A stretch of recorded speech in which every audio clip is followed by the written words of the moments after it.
knows there's a place for us where we could go, where we could be alone.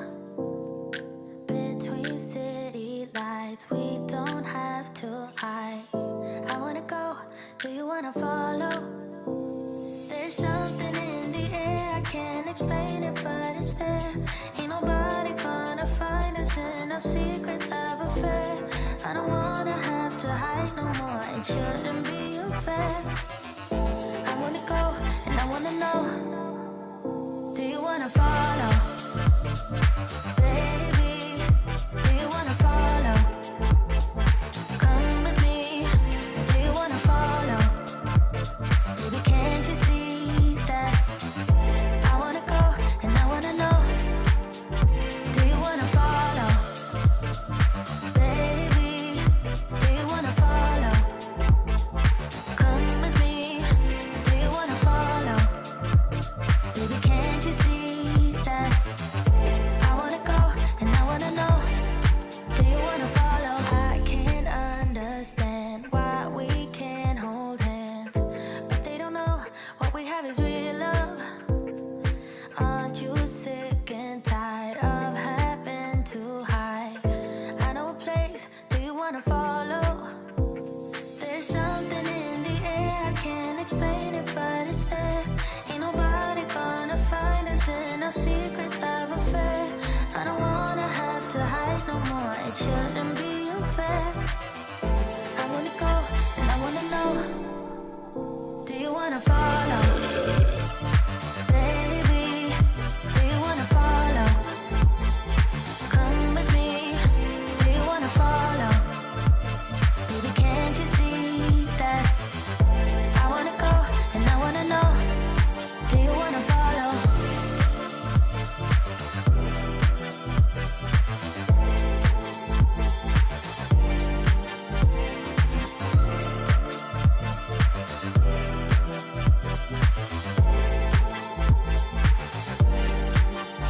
Do you wanna follow? Baby, do you wanna follow? Come with me, do you wanna follow? Baby, can't you see that? I wanna go, and I wanna know, do you wanna follow?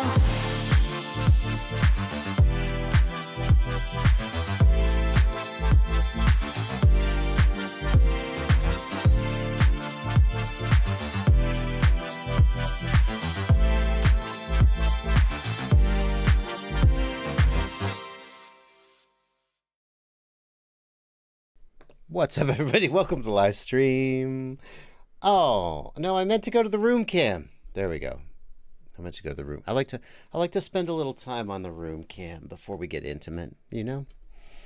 Welcome, everybody, to the live stream. Thank you so much for coming out. That is a new little mini fridge behind me. Thank you to a friend of mine who gave me an early Christmas present. And it was a little mini fridge for my live stream, so I would always be able to stay hydrated. So you got to find a good place to put it. I'm not sure where the best place to put it's going to be, but I'm not sure that's the best place for it. But we'll see. We'll leave it there for now. Got a little mini fridge to dress up the set. I also got a little bit of, you see, a little under desk lighting there. What I really need though for Christmas is a new monitor. Do you guys see? This happened on Friday on my live stream with Blunty. I was putting my radio underneath I was just going to set it down for a second, and it hit the monitor. And I think it was just a perfect storm. It hit the monitor like right here and cracked it. And now, she done, boys. She done. She just done. She donezo. So, yeah. Sad. I ordered another one. That's life. So you can see it. The live stream is up. You can see me do it. I mean, you can't literally see it because it's off camera, but you can see my reaction. That was an expensive mistake. Welcome to the live stream. Here, let's go to the face cam now. What do you think of that? How's that? Is that, I mean, I'm just trying to, I don't know. I'm just trying to like add some interest, some different, you know, spice up the background a little bit. I think it's okay. I mean, it's highlighting the fucking wires. Pardon my swearing. It's just highlighting the wires, but it does add a little splash of color. Part of the challenge is that I don't want it to be somewhere where it is going to throw color on my face or on the bench, right? I want the lighting to be neutral on my face and the bench. So there's going to be more, though. They also got me a set of Loom, what is it? Those little hexagon lights. Yeah, got a set of those too. So we'll be figuring out where to put those to dress up the set. Anyway, but welcome to the stream, everybody. Welcome to the stream. Paint? No. You use lighting. You use lighting to dress up your set. That's what we do. I'm becoming a real Twitch streamer. Yeah, I'm working on becoming a streamer. There you go.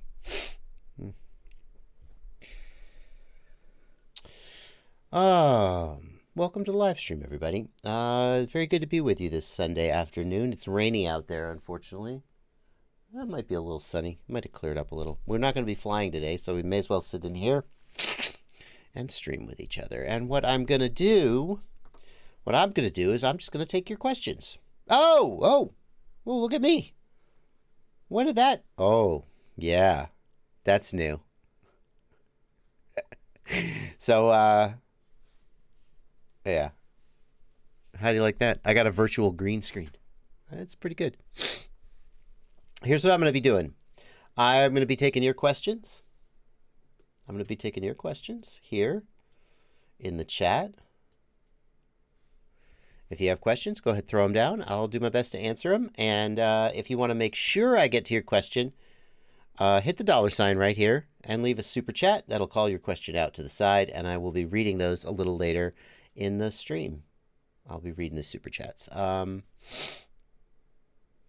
And I will also be monitoring these beautiful people over here. This is my Discord server over here. And I'll be keeping an eye on their questions and comments. Thank you so much to those people. They are my patrons over on patreon.com. And they support me. We'll just give them their moment in the sun. I always give them a little moment at the beginning of every live stream to say hello to you. So let's start taking some questions. And the very first question is going to be from Mupshot. Mupshot says, I can't connect my ExpressLRS transmitter, but it is working as a control link. Lua is on the SD card in the right folder. And we can see that you are running the Lua script, but it is not talking to the module. And what's weird here is that if it's talking to if your control link is working, you know the radio is talking to the module. So what could cause it to not be getting the communication back? One possibility is that you have a radio that has the telemetry, the inverter bug, and the telemetry isn't working. That's a possibility. But I think more likely, and Brandon RC zeroed in on this immediately, Brandon RC points out that there is a different Lua script for ExpressLRS 2.0 than for ExpressLRS 1.0. So you'll need to update to the newer Lua script. And the takeaway there is normally, hello, come on, ExpressLRS configurator. Thank you. Normally, I would just put this over on my other monitor, but because and I would not, but because I'm down one monitor for the time being. We're just going to use my main monitor. Whenever you update your firmware in ExpressLRS, always download the Lua script. So here we go. See, always download the Lua script from ExpressLRS configurator and make sure you're on the right version. And you may think, well, I have the Lua script. Well, sometimes the Lua script changes. So the Lua script that you would get if you were to flash 2.0 would be a different Lua script than you would get if you would flash 1.0. So that's the takeaway there, and that's probably the fix. And that's what we're going to do. We're going to take your questions. We're going to answer your questions. There you go. Speedy Turtle FPV, good to see you there.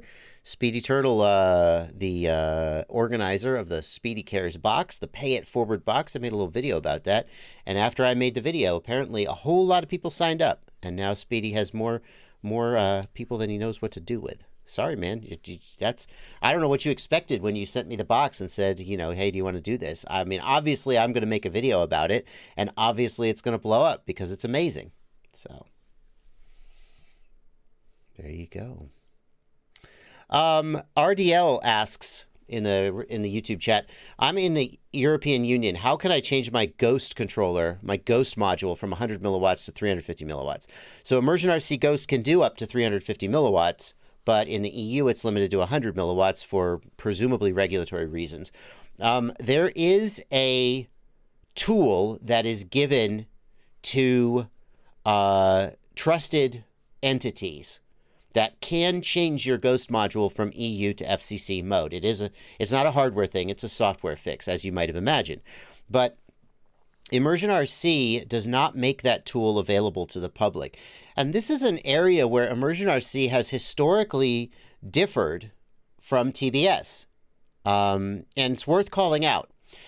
TBS's attitude towards regulations, this is my take on it. This is not an official policy, but so for the record.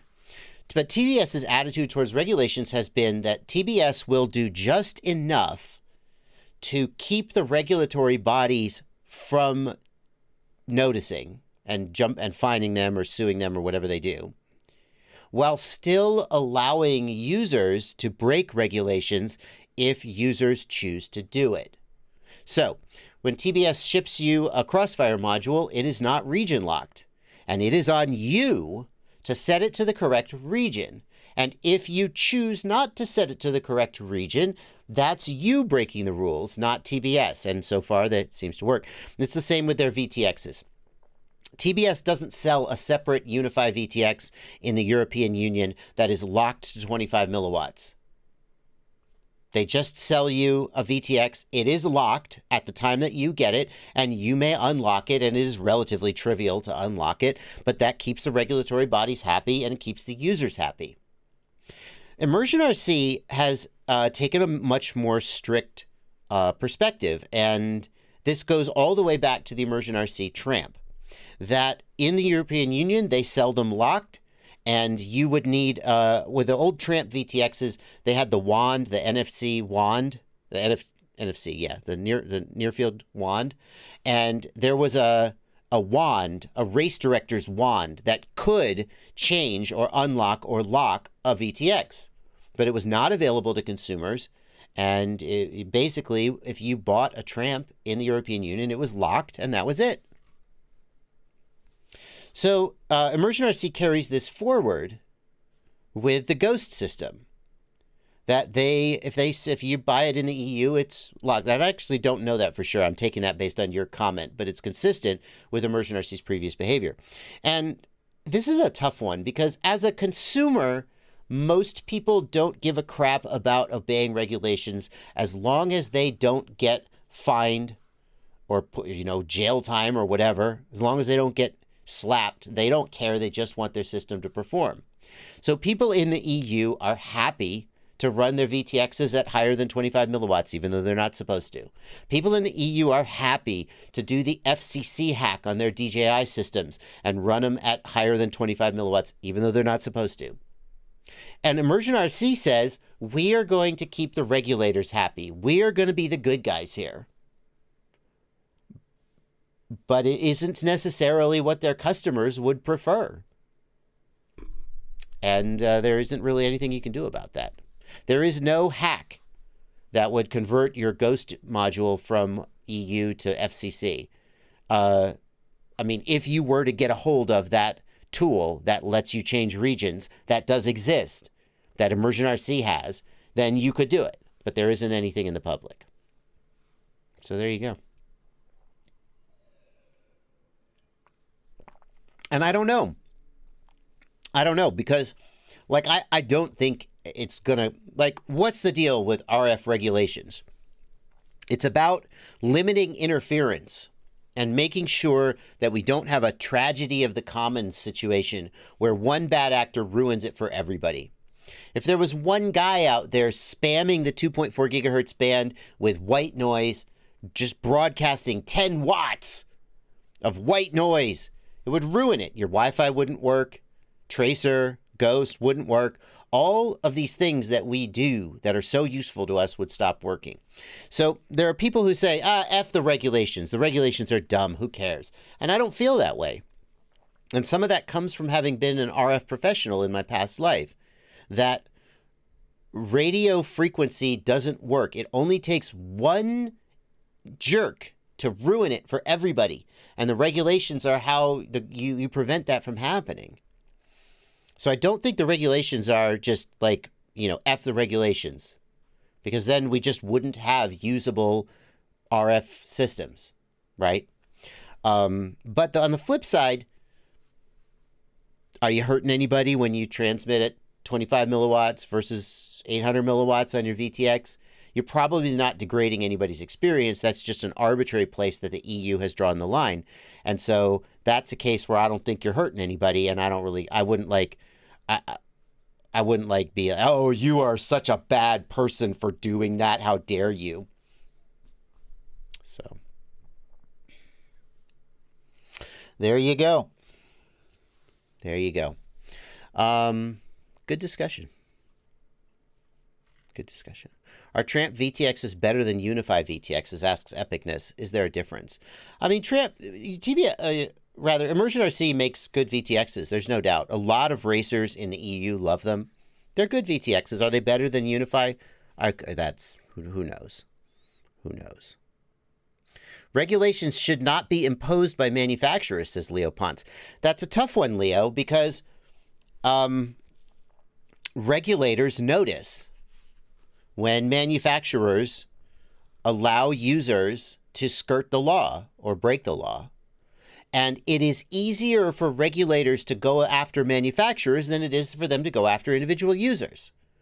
So I don't blame a manufacturer for trying to cover their butts. On the other hand, I think a lot of people respect TBS for giving them just enough rope. And TBS is in some sense taking a risk personally as a company that a regulator will notice and be like, hey, you can't do this. And TBS is choosing to accept a more precarious position than Immersion RC, and they are reaping some benefit as a result from people who buy their products.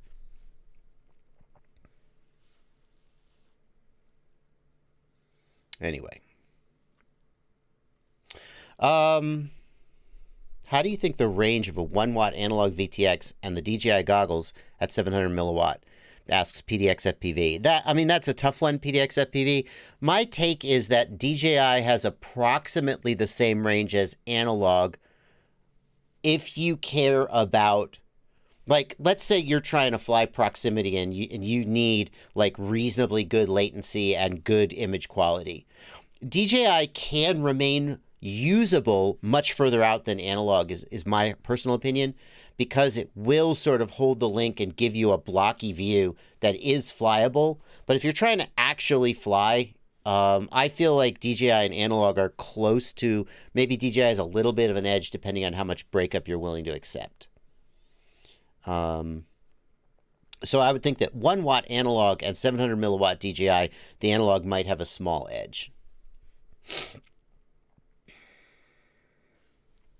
Dan636 is going for their first try with PID Toolbox. Any tips? Dan, I was working, and I put it on pause, on a PID Toolbox tuning video. And one of the things I found was that if you don't set your quad up correctly, and if you don't make the quad move in the right way, like you see guys like Brian White, who's the author of PID Toolbox, and they show these step response graphs that are so clean. And you're like, wow, how did you get that? Because I do it, and they're all messy and crappy, and it's like, it's not just you do a flight, you get a step response graph, and it's amazing. I would definitely pay attention to the setup for the quadcopter. So they do things like they disable feed forward. They disabled dynamic elements like dmin and so forth, and because they want to get sort of the purest step response graph. Yeah, that's a piece of advice. That's something I've struggled with anyway. Is there a setting in the DJI goggles to get the best range possible? Asks Family Guyver. Yeah, do the 1200 milliwatt mod and use 1200 milliwatts. Ghost Branch says, I'm doing a 3D model of JB's frame, and I was wondering if I should live stream the process when I do it. I think a lot of people would watch that, Ghost Branch. For sure. Marcin Samocha says, snowy days are here. Any recommendation for a tiny whoop for analog with crossfire? So looking for something to fly at home with a good VTX. Marcin, I don't think there are really any tiny whoops with great VTXs. Like the best way to build a tiny whoop with a VTX would be to use something like a TBS Unify Nano, which is going to give you a solid 50 milliwatts. It's going to add weight though. Most tiny whoops, like most people who would say recommend a tiny whoop for me would say the Mobula 6. And that's got a 25 milliwatt VTX. It's just not spectacular. But I mean, you just do what you do, right? You just make the best of it.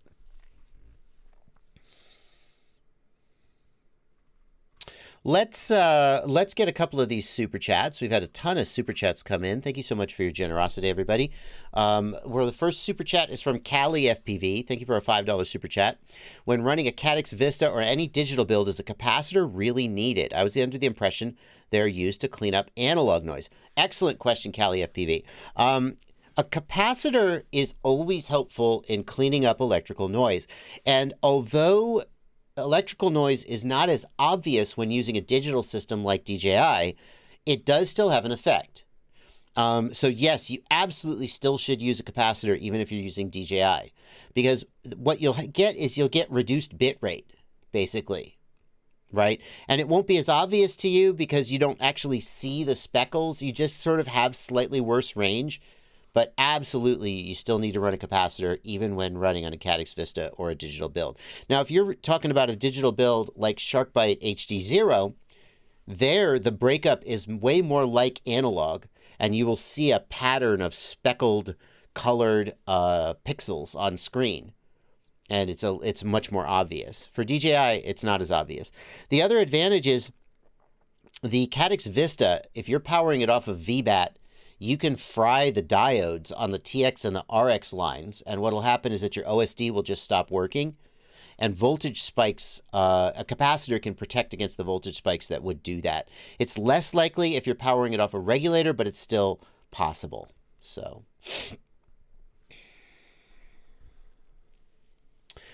Coelho FPV, thank you for a $10 super chat. Good morning. See my STM32 debacle on Discord. Hope you have a solution. Coelho, where on Discord is it? Let's see. Coelho FPV, what's your username, Coelho? This is not going to be a very effective use of the chat's time. Where are you, Coelho? What's your username and what's your issue with the STM32? For a $10 super chat, I certainly don't want to leave you hanging. Oh, here we go. It's GV Pilot. I got you. So here's the issue from Coelho FPV. Good Sunday morning. Anybody have problems with the STM32 virtual COM port enumeration? It enumerates to STM32 VCP FS. FS means something about fast mode and doesn't work. I have to go into Device Manager and reassign the driver, and it will work with just that COM number. Got to do it again. I have not run into this at all. I haven't run into this at all. So since I haven't run into it, I don't know what to tell you.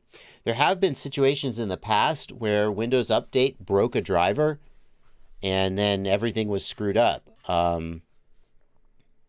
But so far I haven't run into that, and so I don't know what to tell you. That sounds frustrating. It's Windows, right? It's Windows OS. I mean, all I can say is, well, I'll keep my ear to the ground.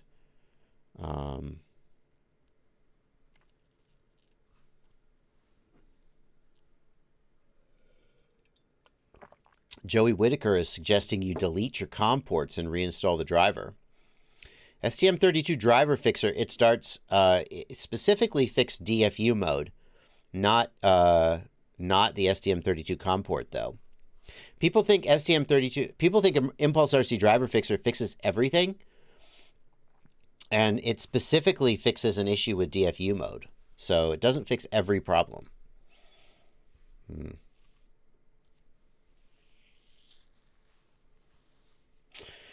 Coelho, I wish I had a better answer for you. I appreciate the $10 super chat, but I don't have a solution. I haven't run into the issue, so yeah. I mean, I'm curious whether this is something that's affecting you specifically, or whether it's, so is it just your computer has gotten screwed up in some way? I probably would delete the devices and try reinstalling the drivers. And then the other thing is I would be curious if Windows is automatically updating the drivers to some different driver and trying to be helpful.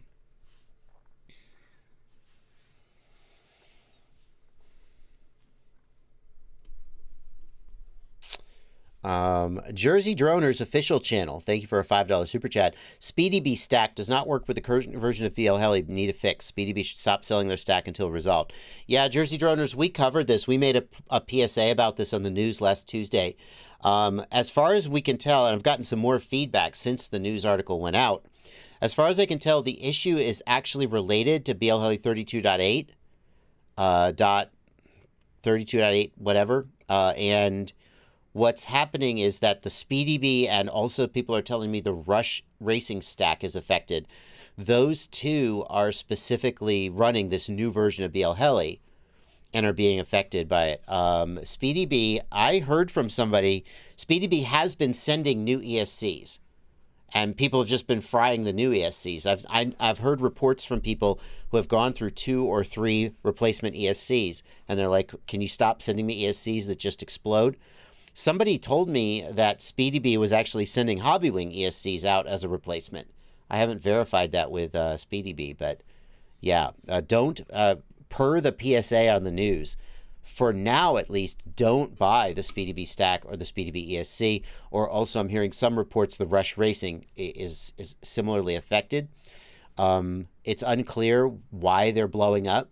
But clearly, no one has a like. There was people said, "Oh well, they put out this firmware that's supposed to fix it, 32.8.3," and then other people reported back to me and said they tried it and their ESC still fried. So I don't know what the deal is, but I would stay away from these ESCs. And I'm not sure if it's an issue with 32.8.3 or these specific ESCs, but I probably would not rush to upgrade BL Heli to 32.8 or whatever.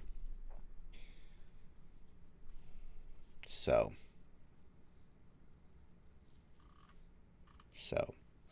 Coelho FPV, thank you for a $5 super chat. Good taste in t-shirts, yes sir. Chris Rosser sent me some shirts, so we're showing off the AOSRC. It's still got the just out of the envelope wrinkles. I have not washed it yet. Still got that new t-shirt smell.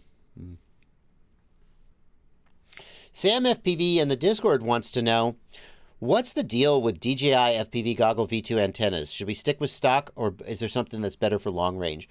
Sam, the DJI Goggle antennas are pretty decent. For stock antennas, they're pretty decent. The main reason that I swap my DJI antennas is that those antennas are so long, I don't trust them to like just stick them in a backpack or something. I like to put lower profile antennas on there so they're easier to store. The iFlight Crystal is a great choice. It's not like for like ultra long range, but it'll get you a little more range out in front of you, and is a great choice. Bear in mind when you think about DJI and long range that DJI has a hard limit. The DJI FPV system has a hard limit at 13 kilometers. No matter how much signal strength you have, you won't get past 13 kilometers. The link just stops working at 13 kilometers for reasons.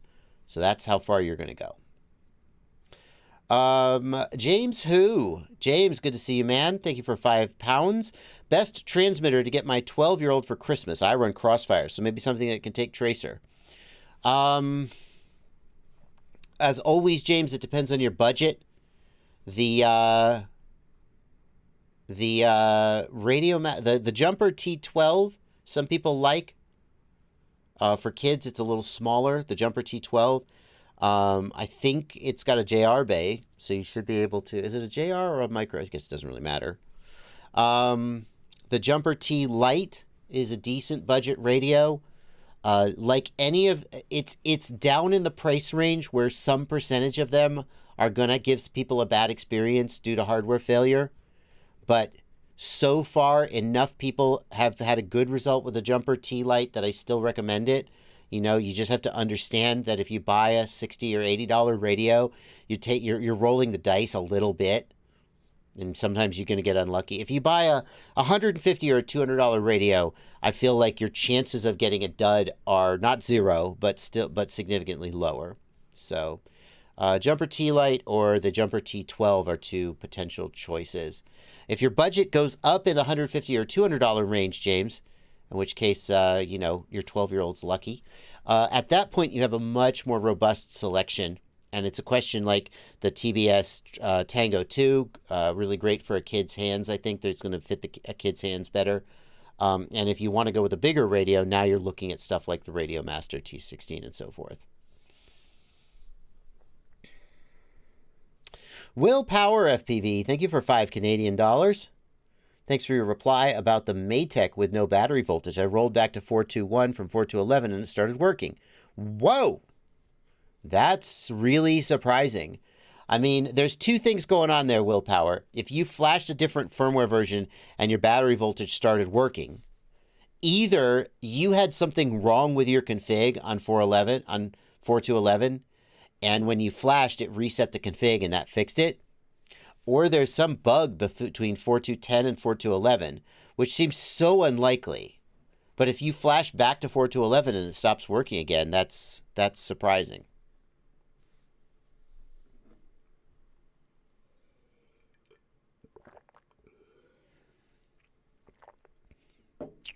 Bags FPV, thank you for a $5 super chat. Bags, thank you for being a moderator on my Discord. Bat Pig FPV, thank you for 50 Swedish kroner. Have you seen or tried any Pirat frames lately?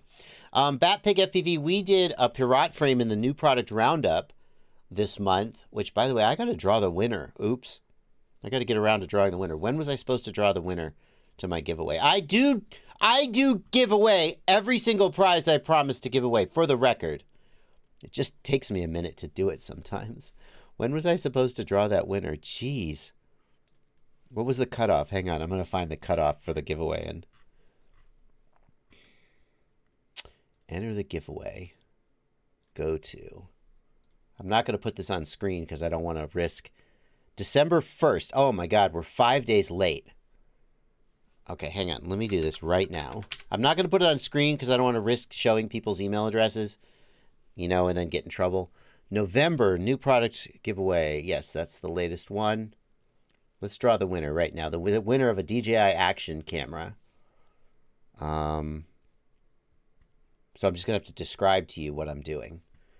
So I'm loading the form in Google Drive, and I'm turning off responses, and I'm downloading the responses as a CSV file.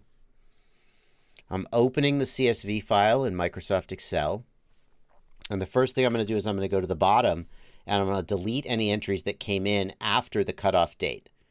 The cutoff date for a giveaway is sacred. So we're going to go up to midnight. December 1st was the cutoff. Was that right? Is that the cutoff? Let me just double check that. I believe it was December 1st. Dagnammit. December 1st. Okay, midnight to December 1st is what I said. Okay, yeah, that affects anything that affects your odds of winning is sort of legally enforceable. So I try to take that very seriously. All right, the last entry was at 11:32 p.m. on December 1st. Let's go ahead and delete these entries that came in after that. And then the next thing I do is I insert a column, and I fill the column with random numbers. And let's just fill downward. And then after inserting the column and filling it with random numbers, I select all, And this is the official drawing right now. And I'll just sort. And whoever comes to the top of the sort, data, sort A to Z based on, is that a sort based on random? 0.3.6. No, that was not a sort based on random. I just hit the A to Z button. It's sorted based on some other criteria. I don't know which column it's sorted by. Let's try it again. Sort by random, smallest to largest. Go. Okay, and the winner is Moses Almazan. Moses Almazan.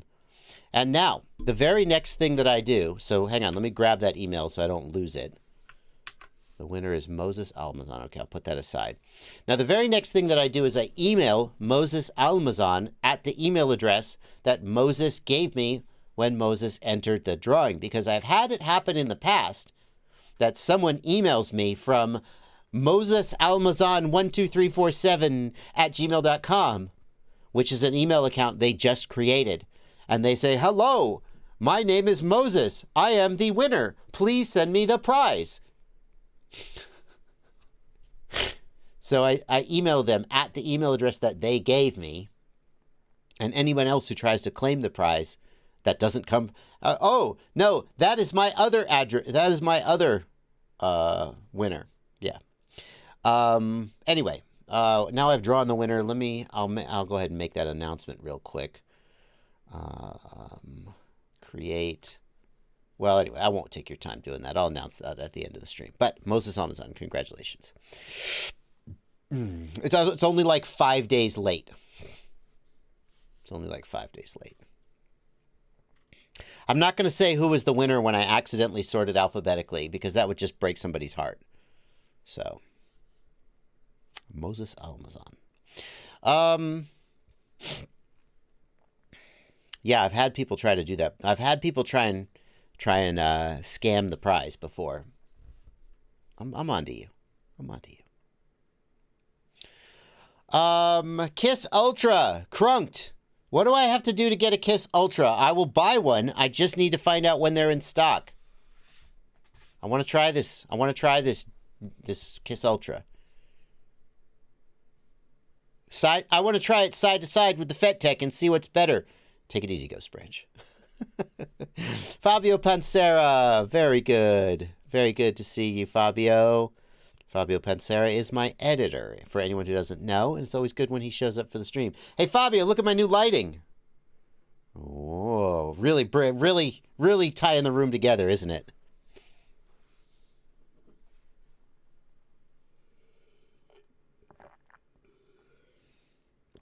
Oh, it's on now. How many bots are entering the giveaways, asks Rauk FPV. So, Rauk, one of the things I do to prevent the giveaways from getting spammed is I limit the entry to 1 per Google account. So, you cannot enter the giveaway without logging into your Gmail account first, which I know some people will be annoyed with. But what it means is that it is much more difficult for people to spam the giveaway. And basically, if you were willing to create a bunch of fake Gmail accounts, you could enter multiple times, and there's really no way for me to prevent that. But it does mean that you can't just spam the form 1,000 times and enter. So, should have done blue to match the cabinets. You think so? Okay, hang on. Blue? Like that? You think blue? Yeah. Oh, yeah. Oh, yeah, that does look nice. I mean, what about yellow? Oh, no, that's bad. That's really bad. Is it at full brightness? I think it is. Yeah. This was a Christmas present, an early Christmas present. Oh, that's kind of nice. That kind of greenish blue. That actually looks kind of nice. It kind of looks almost white, though.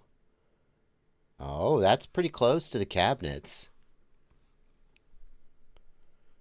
I'm not sure if it's just too much blue now. Now everything is just blue, blue, blue, blue. Dabba-dee, dabba-die. There's a little purple, a little deep purple. Let's go with that for a minute. Try a nice orange, Fabio suggests. I just don't... Yeah. That's a red more than an orange. I'm not sure about that. Let's see. That's a... How about orange? That's a yellow. Yeah. I don't know. No. Mm-mm. That could be good. We'll go with that for a minute. It can do. Hang on. What about this? Can it do the thing? Do the thing. It can do a fucking auto. There we go. Cycle. Oh yeah. That's what we need.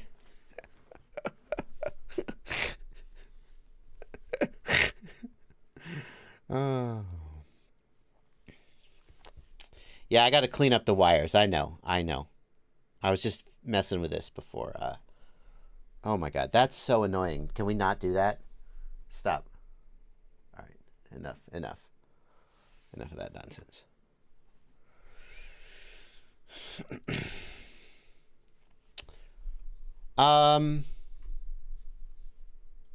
Tweet FPV, thank you for a $5 super chat. Have you seen or tried any Pirat frames lately? No, I'm sorry. I use Impulse RC driver fixer to get my lawnmower started. Yeah, Impulse RC driver fixer can't do everything. Kenny Kobe, thanks for a $5 super chat. Parallel charging. Do I need to have the same milliamp hour rating on the board? No. You can mix milliamp hours when parallel charging within reason. I probably wouldn't put like a 500 milliamp hour and a 5,000 milliamp hour, just because the internal resistance is going to be so different that I would have a little concern. But mixing like a 1300 and a 1500 and an 1800, no problem at all. No problem at all. Linux Barista, thank you for a $5 super chat. I'm having issues with Rush FPV stacks bought on Black Friday. I get 2 sets both showing ESC number 3 bad, same as SpeedyBee. Any fix? No, Linux Barista, I'm very sorry to tell you there is no fix right now. It is an issue either with the hardware or with BL Heli or some combination of the two.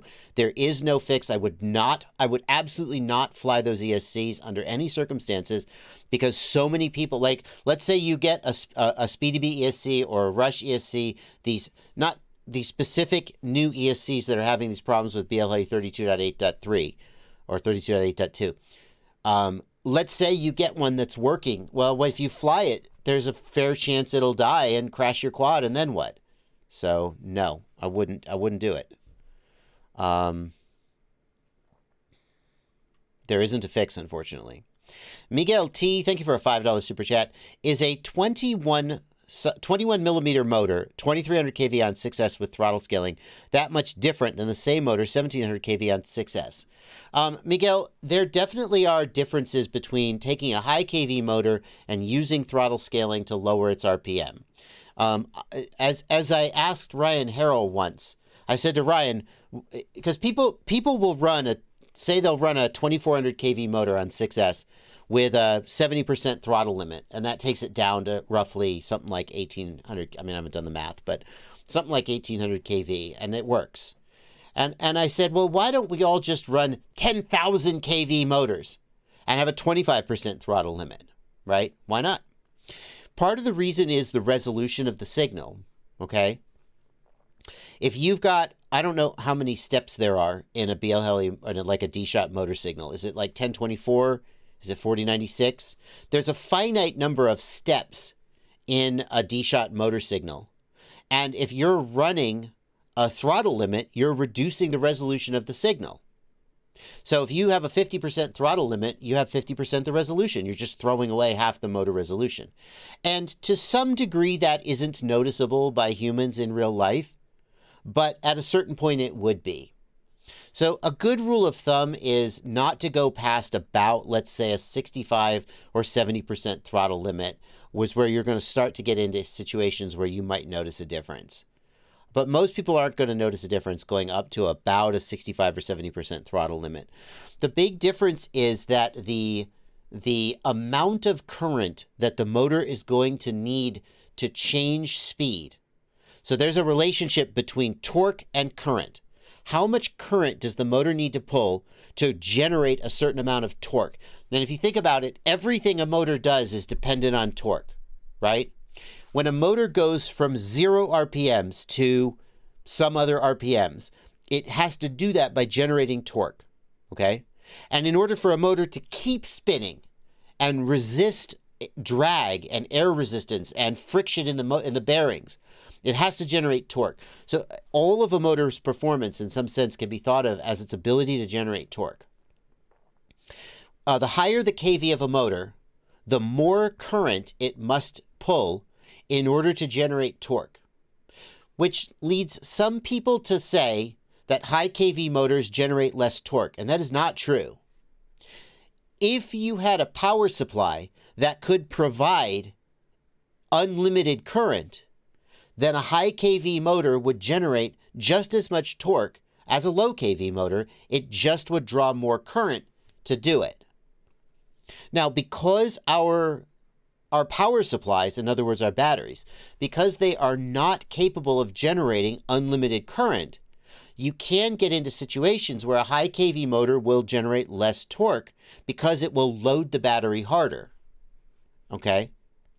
But as long as you have a high C rating battery, in other words, then you will probably not notice much difference between a high kV motor with a throttle limit and a low kV motor with no throttle limit. And that's why I say, as long as you have maybe up to a 70% throttle limit, you're probably going to be fine. You're probably not going to notice much of a difference.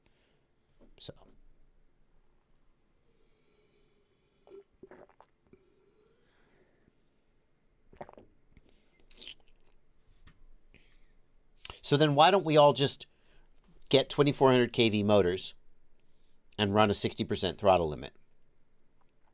That's a good question. Ciotti has endorsed that approach. But the reason Ciotti endorsed the approach may be a little different than you might think. Ciotti likes the idea that, let's say you're flying with a 2400 kV motor and a 66% throttle limit, which takes it down to about 1700 kV in real life on 6S batteries. Let's say you hit an environment where you want just a little more punch and a little more speed. By opening up that throttle limit, you can just give yourself more power. You've got this reserve of RPM that you could use just by turning a knob on your controller, right? Or flipping a switch. Yeah, you totally can do that. Or you could go into Betaflight and do a CLI command if you prefer, however you like to do it. I've also heard, and I'm having trouble remembering who the guy is. I don't want to say a name and get it wrong. Maybe it was Johnny Fly. Well, now I've done it. Maybe I've gotten it wrong.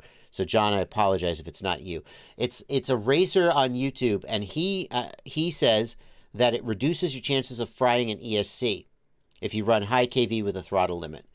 And his argument, and I challenged him on this. I said, I don't buy this, and I'm going to tell you why I don't buy it. And he said, well, ever since I started doing this, I haven't fried an ESC, so? I was like, well, I guess I can't argue with that. So if anybody in the chat knows who I'm talking about, by all means, say the name so that we can credit him and people can go see his argument for themselves. I apologize that I don't know it. But his argument is that when you put a throttle limit on the motor, or a motor output limit, now your voltage spikes are going to be lower. Because you're running 6S voltage with a 60% throttle limit, therefore you're not actually running at 6S voltage. And that makes it less likely to fry the ESC. And I don't think that's right. My counter argument is that the motor is always being driven with the full battery voltage, but we are using PWM duty cycles to change the average voltage. So we're using a 48 kilohertz signal at full battery voltage, and we're adjusting the average width of the PWM duty cycle to reduce the average voltage and slow the motor down. But in terms of voltage spikes, we're still going to full battery voltage. So it's not kebab. It's definitely not Bob Ruge.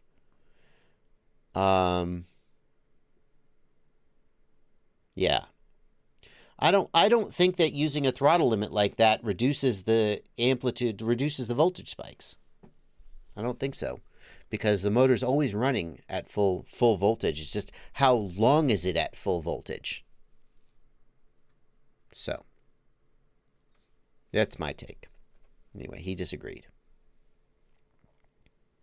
It's not Ciotti. I would remember Ciotti. It is yeah. TNXD says it's Max Beamer. I feel like I would remember if it was Max Beamer.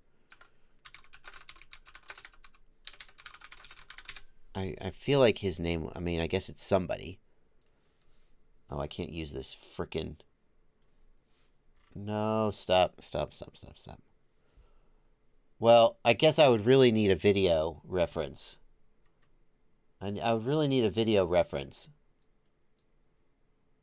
Because just saying it's Max Beamer, now I'm looking at his page, and I'm like, well, I don't see the video where he talks about it. So, it's not Vanover and it's not Bachrind. Everybody's just guessing. If you know who it is and can point me to a video, by all means. In the meantime. Anyway. Miguel T, thank you for a $10 super chat. About to meet a friend interested in FPV. He just bought a radio and goggles, and he's never flown before. Tips for him to have a good and long-lasting first impression and stick to the hobby. Start him in the simulator, Miguel, and teach him to solder. And here's how you have a good impression and stick to the hobby. This hobby is full of so much frustration. People in the chat are pointing me to Max Beamer's video. We'll check that in a second. Everybody says it's Max Beamer, and they're telling me the video. Okay, 1 second. We'll get to that. Here's how you help your friends stay in the hobby. There is no way to avoid 1,000 super frustrating, annoying things. So what you got to do, if you really care, is you got to have his back. And when he breaks his quad, you got to just be a good friend and be like, hey, let's see what we got to do, and help him fix it and help him learn, you know? Because it's the people who are doing it by themselves with nothing but a Google search and a dream. Those people are, man, I don't know how anybody does it, honestly. If you have somebody who can help you out on a Saturday afternoon, help you get your quads working again, and just work through the problems with you and help you not feel alone, that's how you stay in the hobby. And so hopefully he's got you, Miguel, and hopefully he's a good friend and you guys are going to have a great time. People are pointing me to this video from Max Beamer, Never Burn an ESC Again. Thank you so much for help. Thank you so much for helping me find that. Where is my response? I'm sure that I replied to him, and he replied back to me, so I would like to give him a chance to respond. I gotta find my... Am I in here? No. I don't know where my comment is, unfortunately. Well, you can check out his argument. Basically, he says you do a throttle limit. I'll put a link to that in the chat so people can go watch that.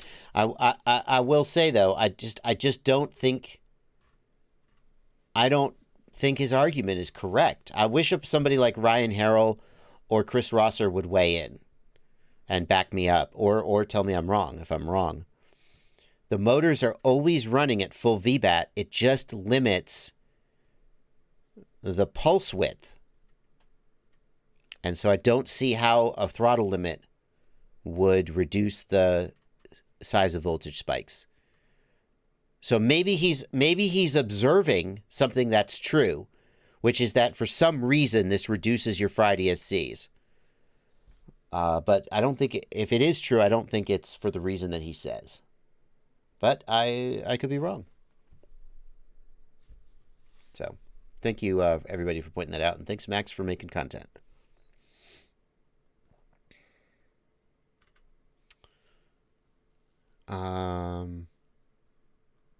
Yeah.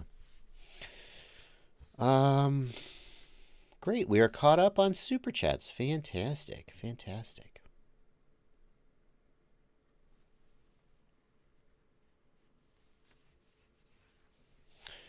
John Goblin says, if you've got a PWM signal, it sort of works out to the average of the pulses. It doesn't matter what it spikes at.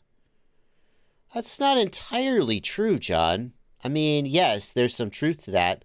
you would have to look at the capacitance of the reactance of the circuit to see what kind of sort of how the circuit was low passing the PWM. We know that the PWM frequency rather can manifest things like mid-throttle oscillation. When the motor RPM lines up with the PWM frequency that's used to drive it, then you get things like mid-throttle oscillation or vibrations and stuff. So it absolutely, if you can get if the PWM frequency can cause things like visible vibrations, then it's not true that it is simply averaging out and acting like a lower voltage. Otherwise, we would not manifest any discernible effect from changing the PWM frequency.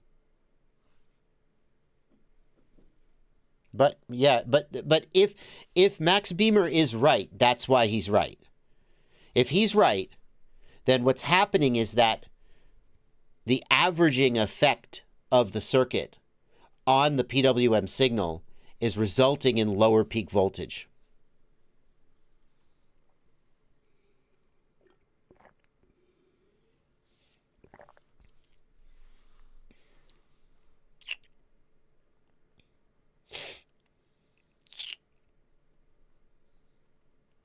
Anyway.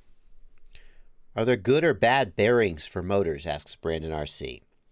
The best bearings are EZO bearings, EZO brand Japanese bearings. NSK are also good bearings. Other than that, I think they're mediocre. Are there any other brands that are like really good? In the back of my head, it feels like there's one more brand I should mention that are really good. But Brandon, if you want to buy very good bearings for your motors, EZO would be the first pick, and NSK the second pick but personally. Fabio Pansera has a question. All right, Fabio, what do you got? What's going to be the best thing in terms of power or frequencies in FPV? What's the next like Wi-Fi 6 technology? The problem is that there's very little, like, it's probably SharkBite, if SharkBite, like, gets there, right? That's the next thing. And after that, who knows? It's going to be, I think it's very difficult to predict. Because nobody is developing stuff specifically for FPV. We're just sort of piggybacking on other technologies where the money is.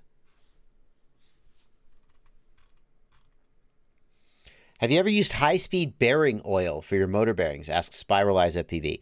So I'm going to talk about bearings for a second, and everything I know about bearings are just things that other people have told me that I have no way of verifying. So I'm going to talk about it, but I want you to take it with a big grain of salt, and I want you to, verify it and do your research. But my understanding is that the bearings that we use, so there's three kinds of bearings, at least. There's open bearings, which are just literally open ball bearings, right? There's fully enclosed or fully shielded bearings, sealed. There's sealed bearings, which are completely sealed, and a sealed bearing is like lubricated for life. You are never intended to maintain a sealed bearing. And the seal is there to keep dust and stuff out, and they just have their lifetime lubricated. Nothing gets in, nothing gets out. Now, we cannot use sealed bearings in FPV because they are not made for high RPMs. Now, I don't know what's high RPMs. The motors that we use spin at too fast of an RPM. A sealed bearing would have too much friction, build up too much heat, and couldn't work. So we use what I think are called partially sealed or shielded bearings, and they do have a shield on them, but they're not fully sealed, okay? Those bearings come from the factory lubricated. They have a grease inside them. And part of the problem is that if you put a high-speed bearing oil in there, the high-speed bearing oil will dissolve the factory grease. And at that point, high-speed bearing oil, you have to continually keep reapplying it because it's very thin and it will run out of the bearing as the bearing spins. just from centrifugal force or whatever. And that's why they come with grease on them from the factory. The grease is thick and doesn't run out. So if you lubricate your bearings with high-speed oil, you're committing to having to do it forever. Whereas if you just leave your bearings alone, the factory grease should work for the life of the bearing. That's my understanding.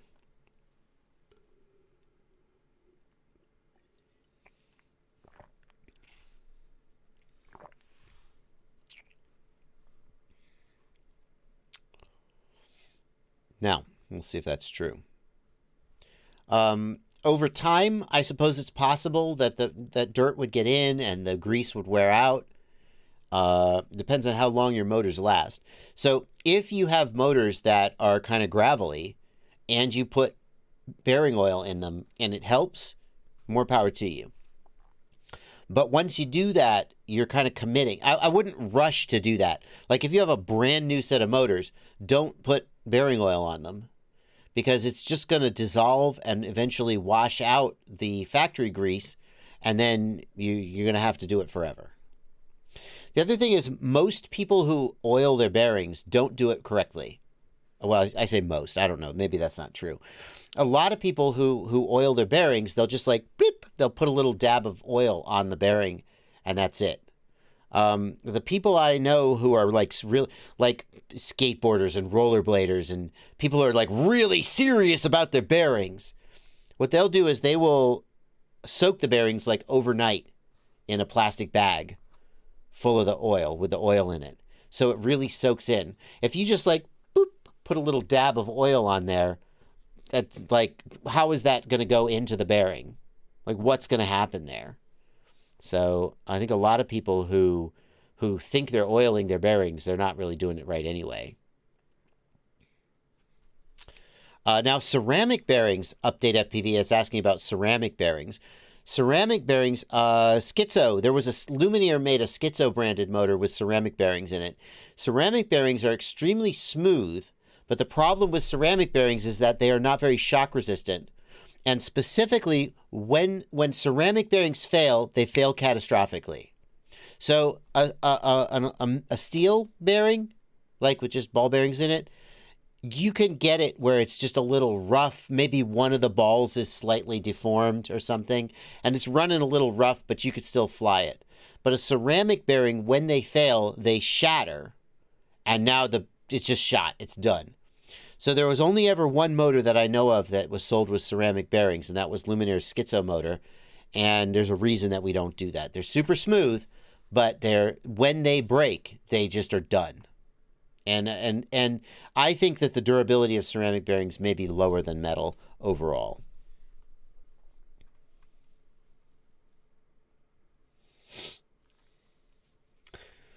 License to Drive, thank you for £2. Have you seen 533's new footy frame? I have. Let's take a look at it for a $2 super chat. Let's take a look at it. This is the footy frame from 533, and it's supposed to be for racing and freestyle. Let's have a look at it. Buy now. Is it just going to put it in my cart? No, it's going to take me to the freestyle, racing, or cinematic. Just build it. So we've got a similar geometry here to like the Omagod, not the remix. Is it the remix? What's this frame called? Damn it, the remix. That was right. We've got a similar geometry here where we've got motors on top, electronics underneath. So we should have relatively centralized weight. An innovative camera mount for the GoPro with built-in tilt adjustment. That's kind of nice. I'm a fan of that. I like that the GoPro mount is relatively universal. It looks like it's designed for a side mount. Oh, no, I see. So is it just a couch mount? I see. You could sort of have anything. Got it. Yeah, here's the couch mount. So if you're going to go with a couch mount like this, I mean, this is a very nice way of mounting the GoPro. It has no protection, But it is really nice because basically you could just mount any GoPro you want with a battery strap. And it's reasonably secure too. This is how everybody used to do it back in the day, kids. It's reasonably secure, especially if you use a rubber grippy battery strap. It's reasonably secure. And so if you, like me, if you have a Hero 7, a Hero 8, a Hero 10, and you're just not sure what you want to use, this is a great way of mounting it. So, it's got Freestyle, Racer, and Livestream mode. Can we see an example of that?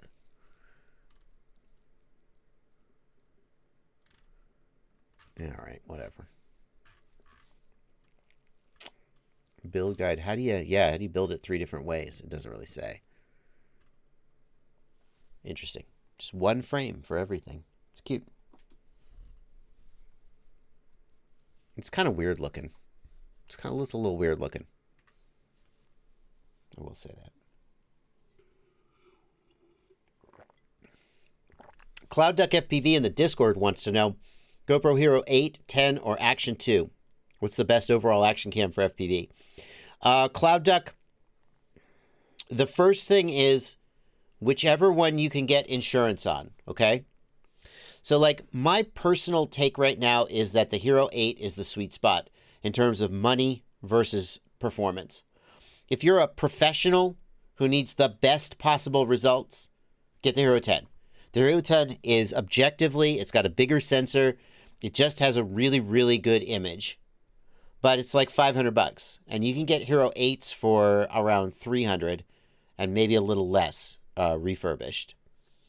So, like, for me, the sweet spot, if you're just trying to do freestyle rippage and you want some good footage, is the Hero 8. But I wouldn't buy any GoPro that I couldn't get insurance on. So, like, I buy a Hero 8 from, I don't think you can get them in Best Buy anymore, but you buy a Hero 8 from Amazon and you get the Canopy insurance or whatever the fair trade insurance, whatever the company is.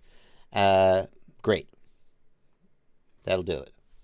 As far as the Action 2, I think the image quality of the Action 2 is worse than the 8 and the 10. And the whole workflow around getting footage off of it and the battery is annoying, but the image quality is good.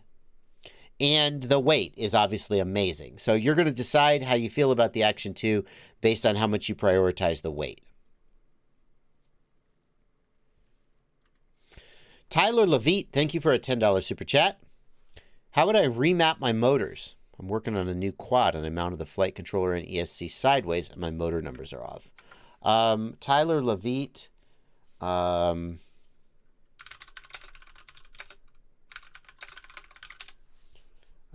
that's not right.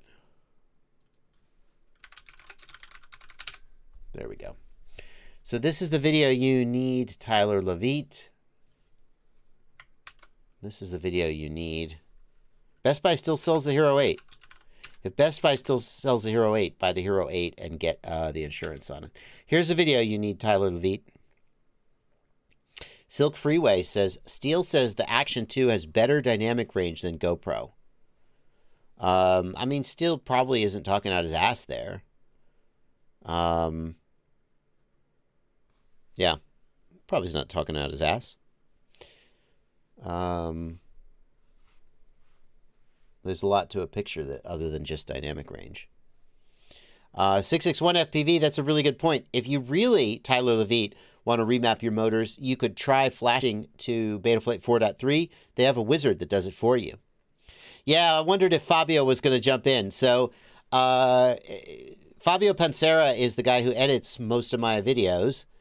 And he also, I don't know, like, what kind of credentials you might have, Fabio, but he is also a colorist. So he, I sent him some test footage from the Action 2 and asked him for his opinion on the color science of the Action 2. Tommy Brickler says Steele was comparing the Action 2 to the Session. Oh, that makes more sense. Yeah, we compared the Action 2 to the Hero 10 because they're the same price, even though they're very, very different cameras. Compared to the Session, I would believe the Action 2 has better dynamic range. But the Session is a 3 or 4 year old camera, so that's not it. 661FPV says, I'm really surprised to see Mr. Steele say great things about the DJI action camera. He likes it a lot. Think about it, 661FPV. Steele is very, very weight sensitive, right? He cares a lot about managing the weight of his quads. It absolutely makes sense. I mean, he still flies sessions for freestyle. Obviously, for his pro work, he probably flies GoPros, Hero 10 or something. But it totally makes sense that he would love the Action 2 for freestyle. Yeah.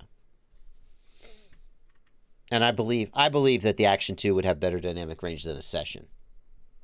But not a Hero 10. There's no question. Victor Hugo Perez Villa, thank you for 20 Mexican pesos. What do you think of Axis Flying's transmitter for $127? Are you for real? Is it really 120? No, it is not. Shut up. Have they posted it? The Thor TX Pro. It is not. I mean, they have a SKU that's $130. Surely not. Module only. Are we still loading the page? What are we doing? Okay. Add to cart. What do we got in our cart? This website is not. Please choose product options. Well, I'm trying to. I'm trying to. You're not letting me.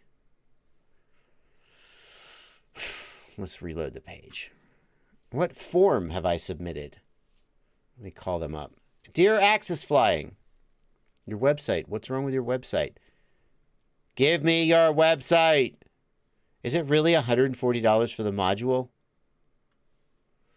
Oh my God. Is this what it's come to?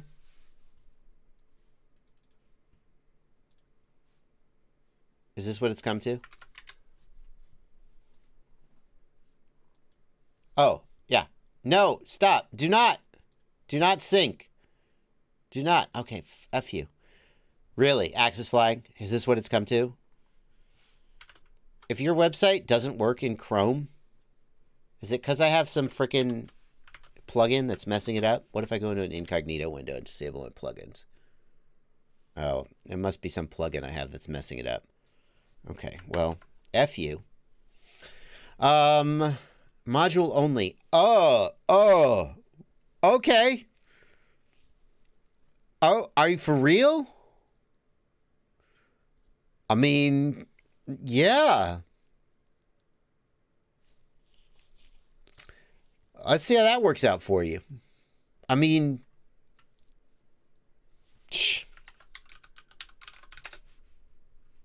ES24X. $30.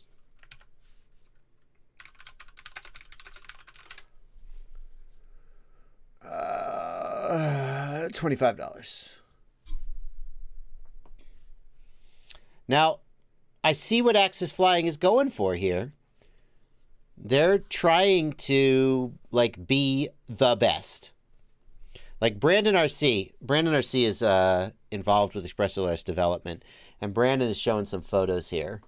Like, I think it's great that someone is trying to make a high quality module instead of, like, and let it be Axis Flying. More power to them. Like, we're not going to cheap out. We're not going to make some cheap crap. We're going to make good stuff. That's obviously what they're doing. However, how? $127 is that more than a Crossfire module? That's a lot. So I think a lot of people are not going to love that. I've just accidentally closed my my chat window. Now I've lost my super chats. Crap. Hang on, let me make sure I don't miss any super chats. It's not more than the Crossfire Lite. I mean, you're up in Crossfire territory though. And I just think a lot of people, the appeal of ExpressLRS is the price is part of it. And then they get crappy, inconsistent hardware, which I complain about. So, I mean, you just have to, like, I complain about it. So then why am I sort of gasping when Axis Flying comes along and says, okay, fine, here is a great piece of hardware, well designed, well manufactured, it's $127. It's like, it's just, I'm not sure that it's on brand, I guess.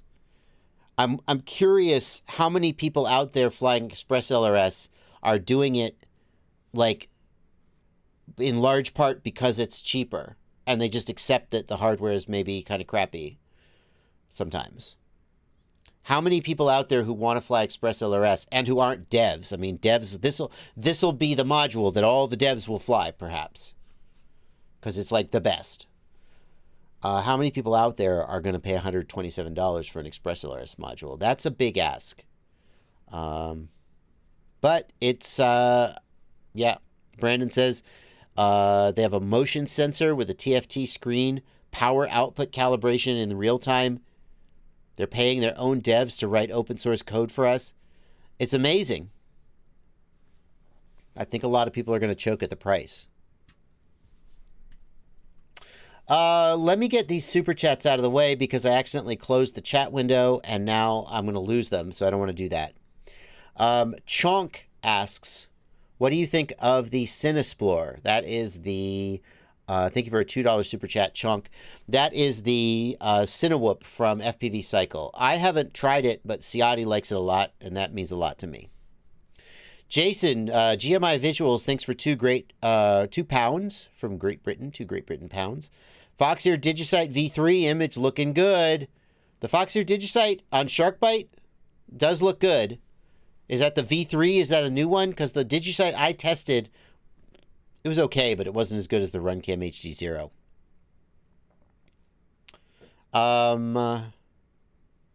Yeah, now we're caught up on Super Chats. Okay, so I'm going to get back in the chat.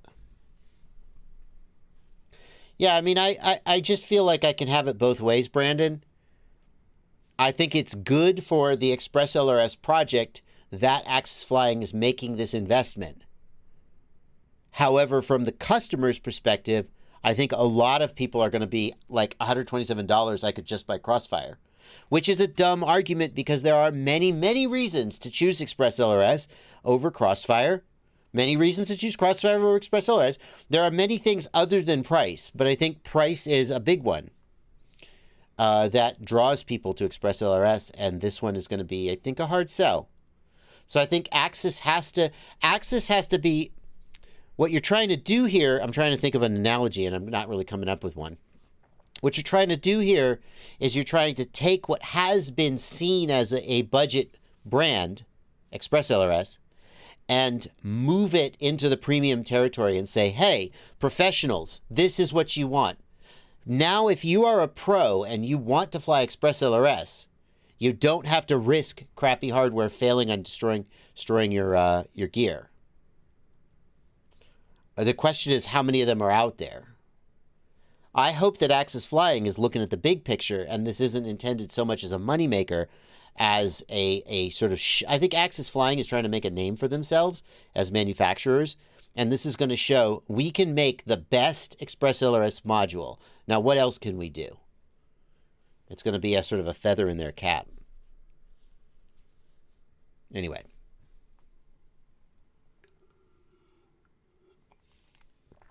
Jason Aviator says, regarding insurance on the Hero 8, the Assurian insurance offered would not cover damage from flying it on a drone. Does not cover damage from drops nor lens damage. Is there another insurance I can check? That's weird. It definitely used to do that, Jason. Let's look.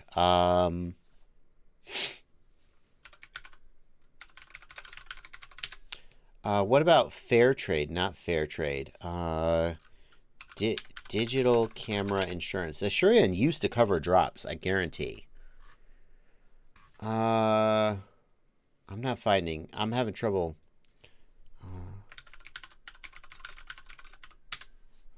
Is it? No, it's not fair trade. What is it? Square trade. Is it square trade? That's it. Square trade. So square trade. But my phone is waterproof. That wouldn't damage my phone. Whoop. I eat cereal with my phone all the time. Buy protection. Buy protection for a camera. Wait, Allstate? What who is Allstate? Why am I seeing Allstate? Is Square Trade Allstate? Not Filatream. Other plans. I guess it's Allstate. For my camera, let's say it costs $500 with a 2-year accident protection plan. Buy protection. Yeah, see, it explicitly protects against drops and cracked screens. Accident plans only. So hang on.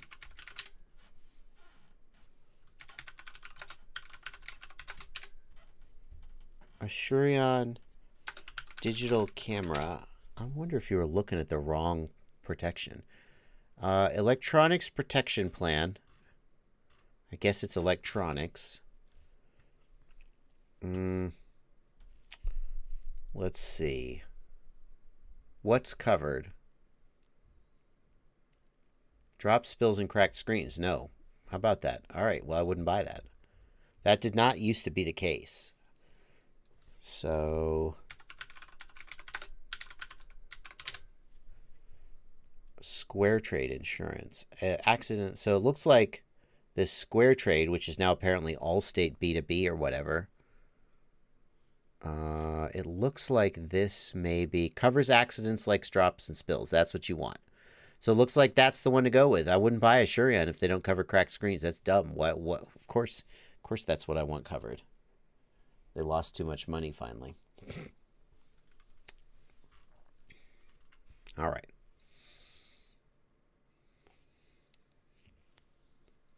That JB picture-in-picture cool cat. That's thanks to my my other early Christmas present, which was a 3080. So now, thanks to NVIDIA, I have a virtual green screen.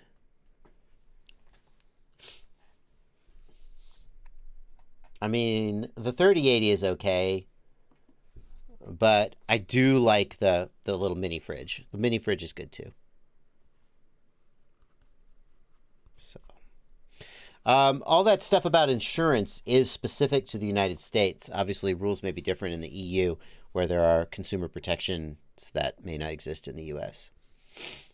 Big Data Pimp says, Asurion replaced my whole GoPro 8 when I broke the screen. Yeah, me too. I have replaced 2 or 3 GoPros through Asurion, although this was years ago. So. But the policies could have changed. All right. Fabio, the reason we don't export in 8K has more to do with upload times than it does with anything else, and disk storage. What's faster, a FreeSky USB dongle on D16 or 2.4 gigahertz Express LRS over Betaflight? Eastbander, I don't know the answer to that. I would guess it's 2.4 gig Express LRS using Betaflight, but that's just a guess. Because Express LRS is so, if you're running 250 hertz, it's like 1/5 the latency of FreeSky D16 by itself. What about GoPro insurance, asks Rob Shaw. Yeah, if you are outside the United States, you can't get Best Buy insurance, and you probably don't have access to these other insurance plans. If you're outside the United States, your best bet is to buy the GoPro insurance plan. I believe the GoPro insurance plan is only good for 2 replacements a year, which may be more than you need. But if you're Cricket, that's not going to work for you. But for most people, it might work.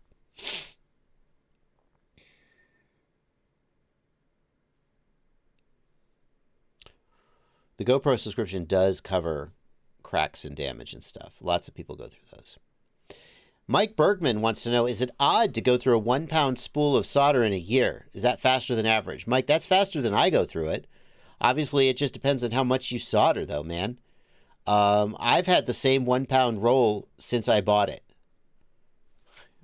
I don't know how I could I find how long ago that was? Let's search my email for Amazon Kester solder.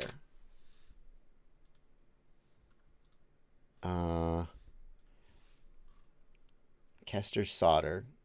How could I ever find this order? When did I order this Kester solder? I'm going to try for just a minute to see if I can figure it out. Yeah. No. No, I can't find it. But I mean, it's probably been 4 or 5 years and I haven't gone through a 1-pound roll of solder for what it's worth.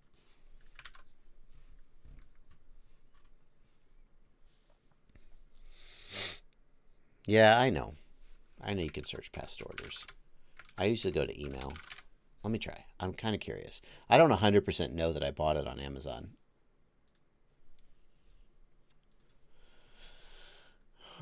Orders.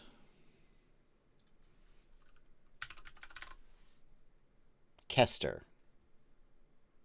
Oh, I got it! January 7th, 2018. January 2018, I bought a 1-pound roll of Kester solder, and I am still working my way through it. So, Mike, you'd say you solder more than me.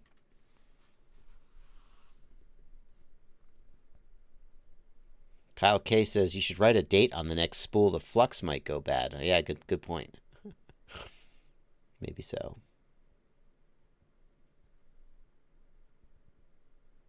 It is not the lead-free kind.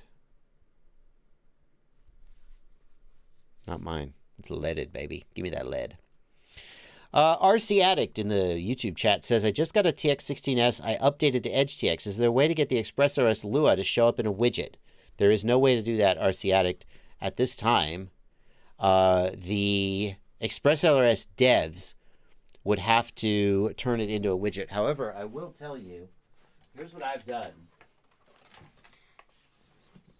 I will see if I can, I don't have a camera where I could easily show you the screen, but select model, ExpressOS. What I've done on all of my models is I have RF mode, RSSI, and link quality as a three items here, 3 text items. And I'm getting those from telemetry. And I have that for Ghost, Crossfire, and ExpressLRS. Now, obviously, it's not as good as running the full Lua script as a widget. You can't make any changes here, but I can see at a glance, those 3 main things. And then here at the top, I have transmit power, TX power. So I know my transmit power if I'm doing dynamic power. And that's what I've done. And that way I also just have a consistent layout for all of the major protocols that I'm using. So that's a workaround that may work for you.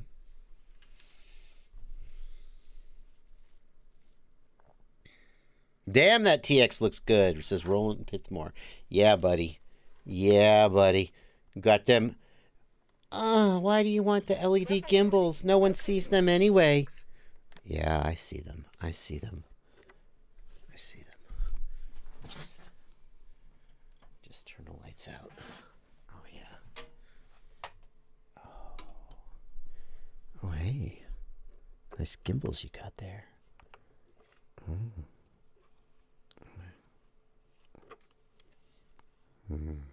Look how they light up. Look how they light up the thumb grippies too. The plastic stick ends.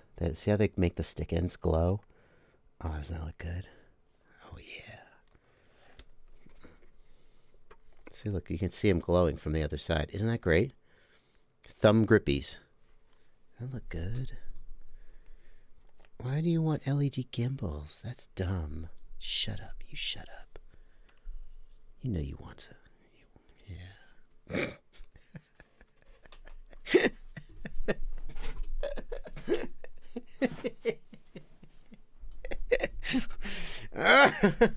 Come on, that's awesome. That's awesome. That's so worth it. I'm gonna go look what I'm doing. I'm about to put this over. Let's see if I can do it without damaging my. This is exactly This is exactly how I broke my screen. Boom. Just like that. Just like that. Exactly. Marcin Samocha wants to know, can you show in your goggle screen the VTX signal power? Yeah, if you're using smart audio, that is an option. There's an OSD element that shows your channel band and power, but you have to be using smart audio. Just a battery waster, says Scott Steely. I mean, it's not that much. First of all, it's not that much battery power, right? How many watts is that really pulling? And number two, waste depends on how much you value the thing. That is a battery spender, not a battery waster. So sexy. So sexy. It's so good. Audio Gek, I did break my screen, Audio Gek, in case you missed it. You see that it's broken? I smacked it with my controller by accident. And now, we can get some of this goodness. Yeah, that crack goes all the way, baby. Can we have any more cracks?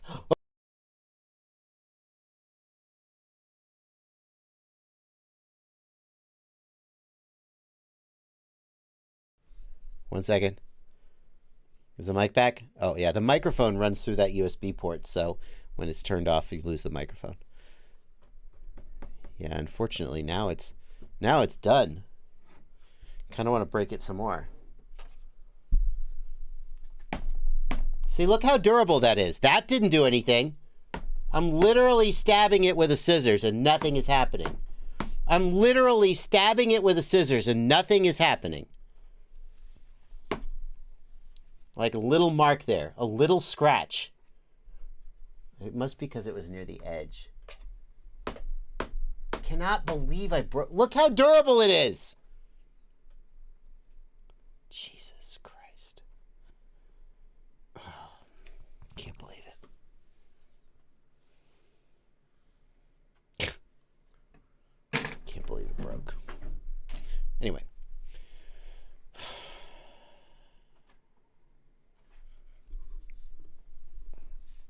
How do you put transmit power on a widget?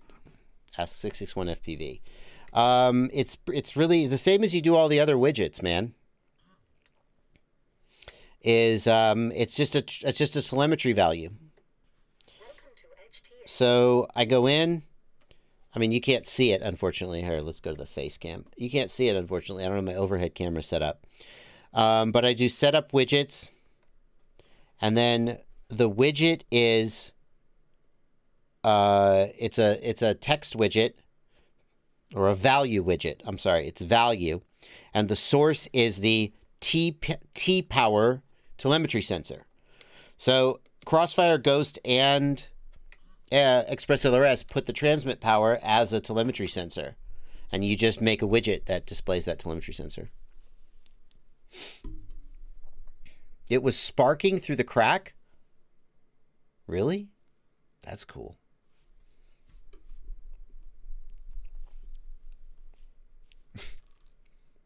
Was it really sparking? That's really cool.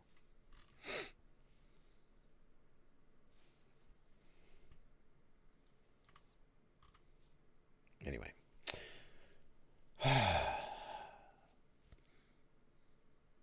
Unfortunately, there is no warranty on the monitor. The way to commit fraud is to buy a new one with a warranty, with insurance. And then, like a week afterwards, file an insurance claim on the old one. Now, if they're smart, they'll base that on the serial number, but they usually don't. But that's fraud, and I would never do that.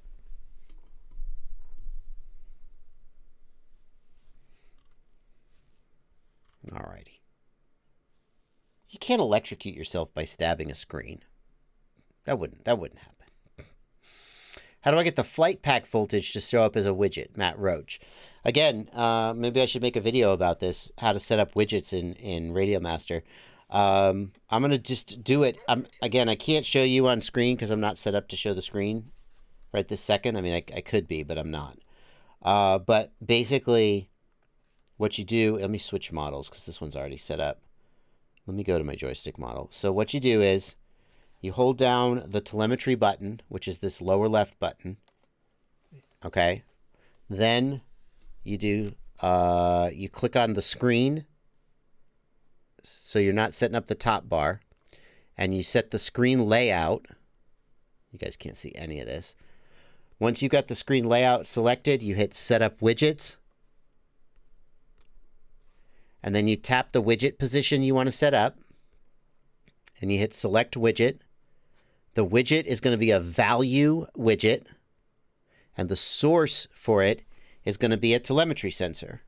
And so, for example, if you want battery voltage, it's going to be whatever telemetry sensor is carrying that for your system. So it's going to be RxBat for most of them. And that's it. And then you have it there on screen. I have to delete that widget. Set up widgets. Remove widget. Okay.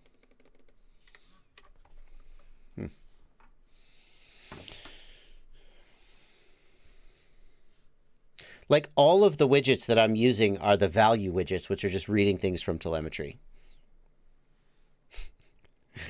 Oh, someone with no name, just dashes for their name. I'm not sure how you pulled that off, but good for you. Is asking about my JB sound pack. God, let's see if I can remember this URL. Where's the JB sound pack? What's the URL for that? Can anyone help me? Discord. What's the URL for the JB sound pack? It's GitHub. Here it is. I got it on GitHub. So here is the JB OpenTX sound pack. It's bardwellvoicepack.com. There we go. It just redirects the GitHub.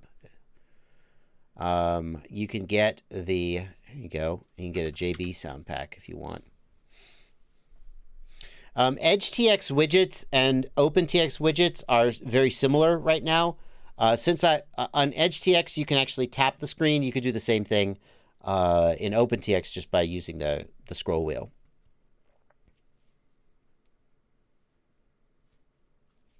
Not sure why you say, June Loco, the touchscreen looking like a pain in the neck.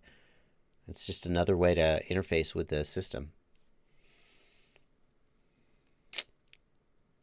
Mike Yamri asks, is the arcing when you plug in a 6S pack bad for your quad? It can cause scorching on the XT60, but otherwise it's not bad. It's just the capacitor charging. If you have too many capacitors, those pops can get pretty big. Fabian Bowers asks, when can I use Express LRS on my Tyro 79, which only has one free S-Bus pad? Today. Today you can do that. They fixed that in response to one of my rants.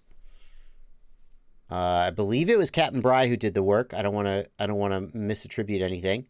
What you do, let's just pick a receiver like HDLRC, not HDLRC, Happy Model EP2. Okay, so then the option you want is it only in 2.0? Maybe it's only in 2.0. Hang on. Let's check 2.0. Yeah, the option you want is our receiver invert TX. So you're going to enable the receiver invert TX option, and that will output crossfire, but it'll be inverted crossfire. So then you will solder that to your S-Bus pad, and you'll set crossfire as your receiver protocol, and it will work. You can do that today. If you're Flash the Release candidate, which should be fun. Is 2.0 RC safe to use? Your Majesty asks. Probably. Right? And we're up to RC4. Probably it's safe to use. But obviously, you have to make that decision for yourself.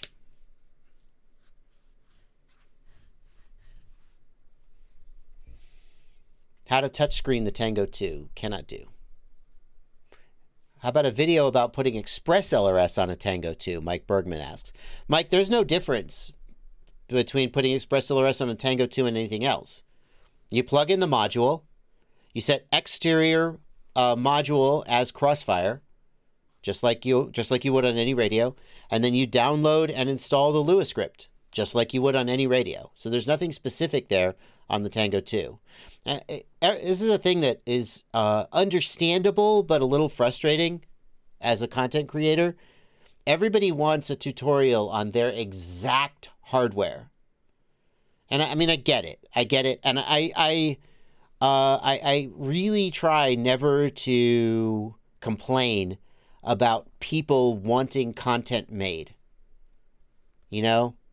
I like to make the analogy that if you had a restaurant and you had so many customers, and every single one of them wanted a burger with no pickles, right? You're like, another guy who's ordering a burger with no pickles. Well, I mean, at least they're here. At least they're ordering a burger. At least you have customers. So when people say, hey, Bardwell, will you make this content? I'm like, well, you know, at least they're here and they're asking me to make content for them. I could just be out there with no views and no one giving a crap who I am or what I say. So I don't complain, but it is a little frustrating because, especially with OpenTX, if you are capable of abstracting just a little bit, everything I do on my Radio Master is pretty much the same on a Tango 2. It's just got a smaller screen and slightly different buttons. But that's the abstracting. You got to be able to abstract a little bit.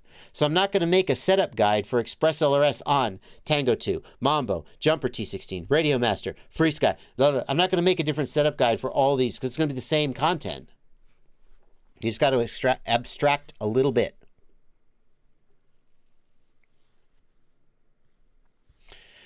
David Burgess wants to know how to put Express LRS on a Tiny Whoop. How do you switch off the onboard transmitter? You just change the serial receiver settings in Betaflight, just like normal.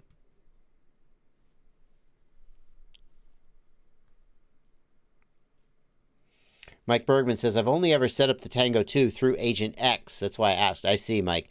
I see. So, Mike, you're going to want to just check out one of my Express LRS tutorials. But the short version is, number 1, plug in the module. Number 2, in the radio setup screen, set the external module to Crossfire, and it'll turn off the internal module. And then number 3, using Express LRS Configurator, download the Lua script and put it in the scripts/tools folder on your SD card. So.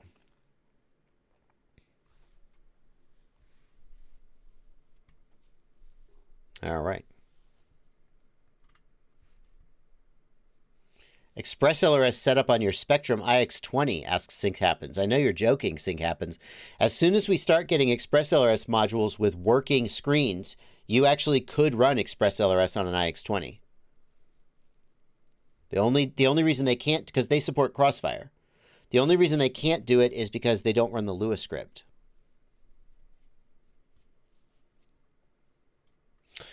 DocOck100, thank you for a £5 super chat. Any way of getting video out on the DJI FPV drone without it resetting the region and downgrading the FCC hack? Video out? The DJI FPV drone does video out to your phone from the factory, right? It already does video out to your phone. I'm not sure I follow, DocOck. What are you actually asking? What is it you want it to do that it doesn't already do? Yeah, Mike Bergman, if you've set up Express LRS on your X-Lite, you know everything you need to know to get it working on your Tango 2. It's exactly the same. I can't think of any major ways that it's different.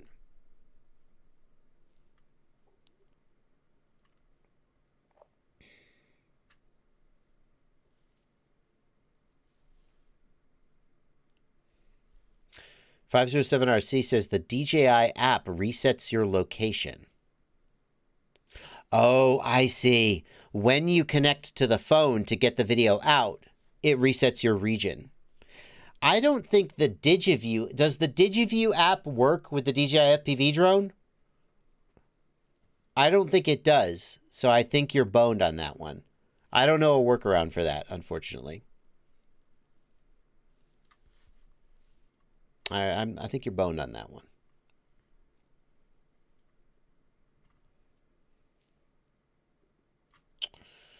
Estwe wants to know, is there a charger that's good for a beginner? Very interesting question. Let me share this with you guys. Estwe, thank you for your question.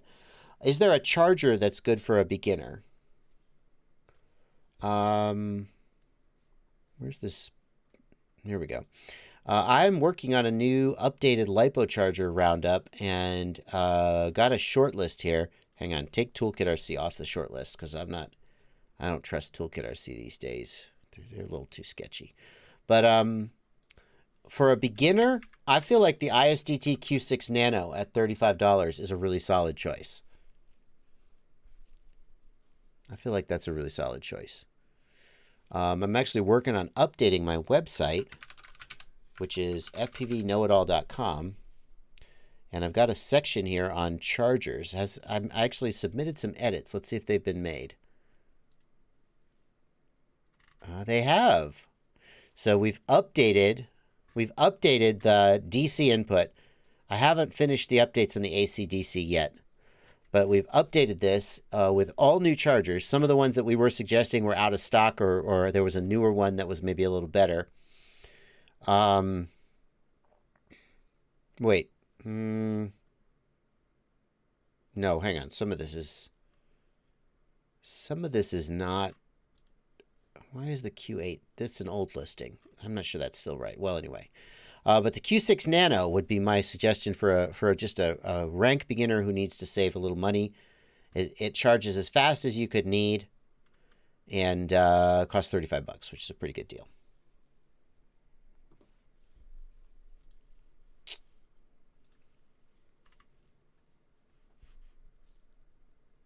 The ISDT, so the downside of the Q6 Nano is that it requires you to have a power supply, which you may not have.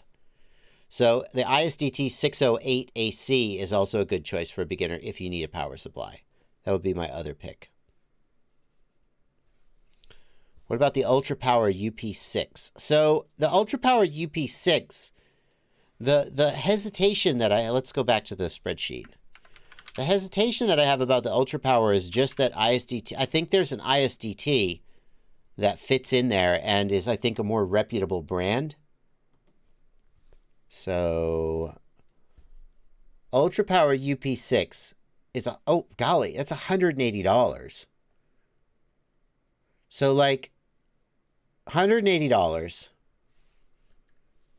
Ultra Power, I don't necessarily. I think the first Ultra Power charger I saw was basically a clone of an ISDT charger, which, I mean, I don't have necessarily a moral objection to that, but it didn't make me think that as a company they were trying to set a reputational standard for quality.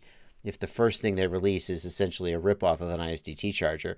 ISDT makes great chargers, but it's like if Ultra Power was trying to make a name for themselves, why would they start by just ripping off an ISDT charger? So $180 for the UP6, 300 watts per channel, or 150 watts on AC, 16 amps. Compare that to the Hoda D6 Pro, a rock solid charger. Hoda, rock solid, $120, 325 watts per channel, 200 watts AC. Why would you ever buy the UP6 instead of the Hoda D6 Pro? Right? Why would you ever not buy the Hoda D6 Pro? Why would you spend $180 on the Ultra Power? Maybe there's something I'm missing there. I'm just looking at this spreadsheet. I'm not, yeah.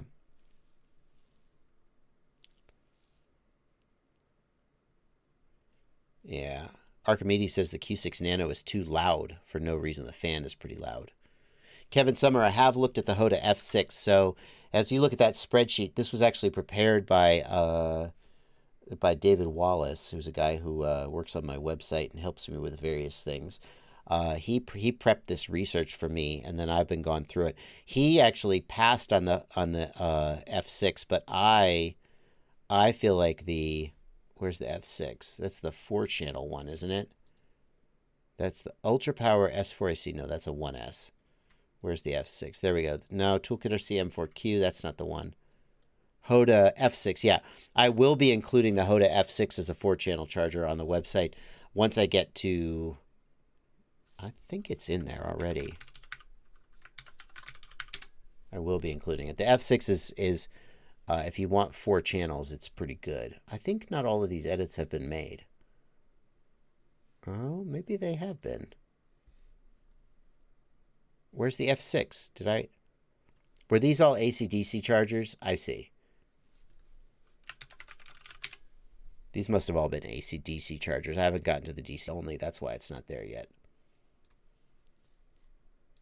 No, these are DC input chargers. Where's the F6? What's wrong with me? Okay, well, clearly there's more work to do. Yeah, the Hoda F6, or the ISDT F6 is... The Hoda F6 is a 4-channel charger for $128. That's like that's a freaking rock star. Alrighty, anyway.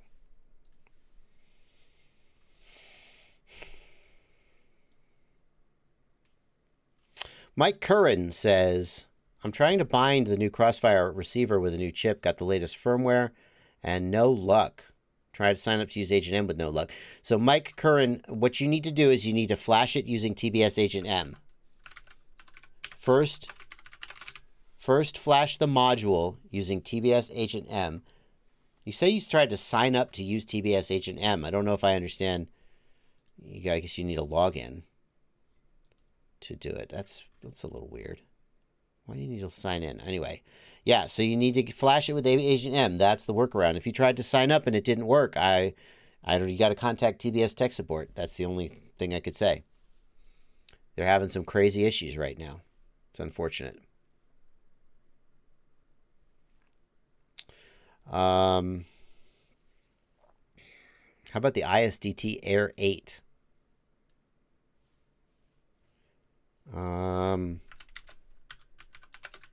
ISDT Air 8. What's the Air 8? Is that their Bluetooth one? Air 8 LiPo battery charger. I can't...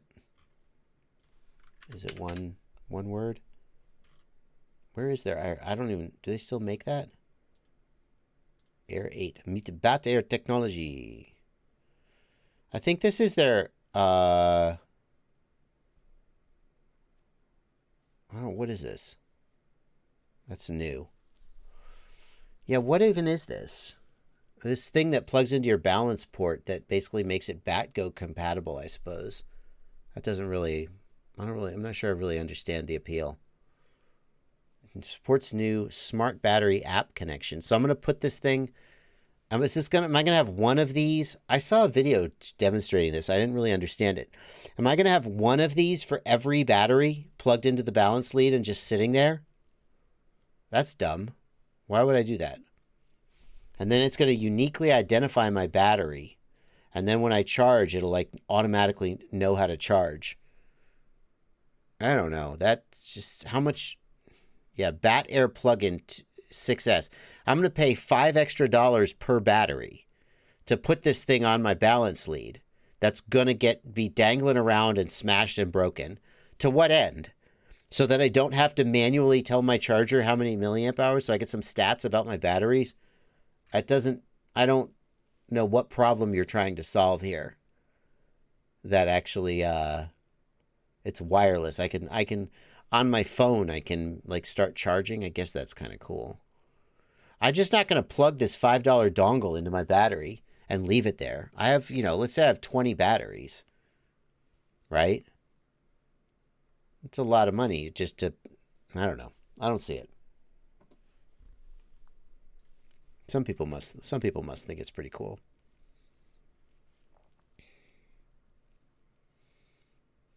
So the SkyRC IMAX B6 V2 is an older 4-button charger. That's fine. It's fine, but I think the ISDT is a little sort of It's smaller, maybe a little better. I don't know about quality.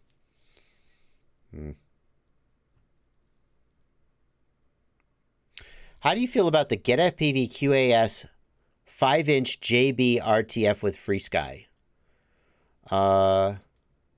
Where do they say they can come straight to you for help? So this was you asked, was this approved by me? Let's just be clear.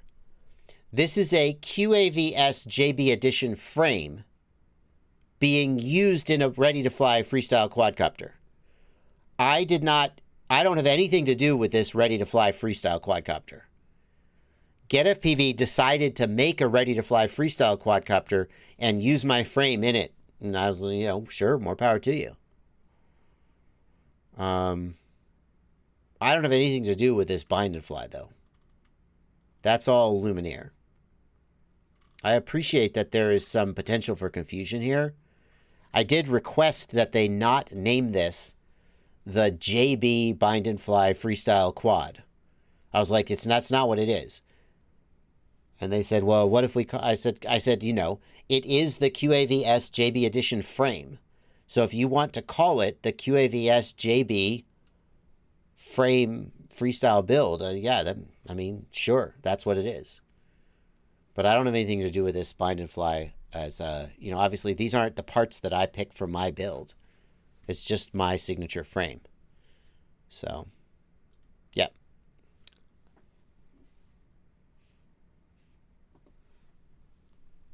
There you go. I don't see TX power in the value list for the widget setup, 661 FPV. Have you done Discover sensors in your telemetry screen? Do you have that TX power as a telemetry sensor? DM4DS says DigiView does work with the DJI FPV drone.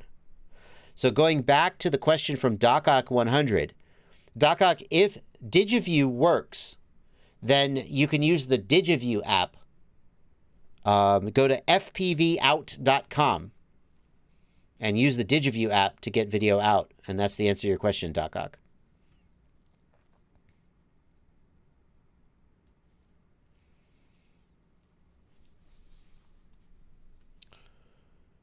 Joe B4 Eiley says, why not just use an RFID tag on the battery?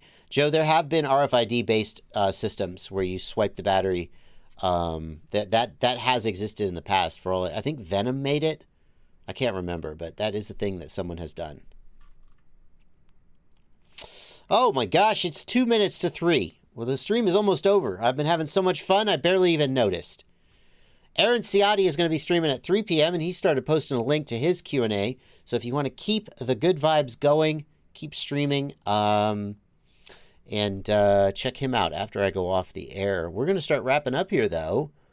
Thank you, everybody, for coming out. I will see you tomorrow at 8 p.m. Eastern Time for the Monday night stream. And, yeah, that's going to do it. Bump tags are what they're called. Yeah, that's what I'm thinking of, Mike Bergman. Do I need a drone plugged in to discover sensors? 661 FPV. What's your control link, 661 FPV? What's your control link? No, you should get our receiver-based sensors like RF mode and so forth. You should get those without a quad powered on. What control link are you using?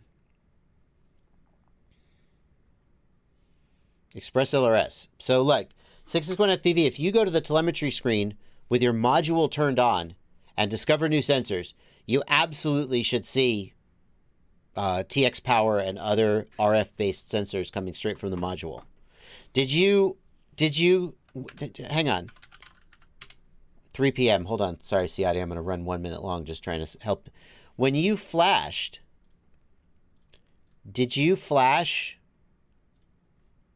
with, what's the option? Oh my God, I've turned on UART inverted. I didn't mean to do that. Did I mean to do that? Did you flash with, what's the telemetry? Have they gotten rid of the telemetry option in 2.0.0? Hang on. Did you flash with enable telemetry turned on? Would that wouldn't get rid of RF mode though, would it? No. No. That doesn't have anything to do with it. Never mind. I have no idea. I really have no idea why you wouldn't see those telemetry sensors. Maybe somebody like Brandon RC or could help you out. I have no idea. That's going to do it though for the stream. We're going to wrap up. Thank you guys so much for coming out, and I will see you guys tomorrow at 8 p.m. and throughout the week. Bye everybody.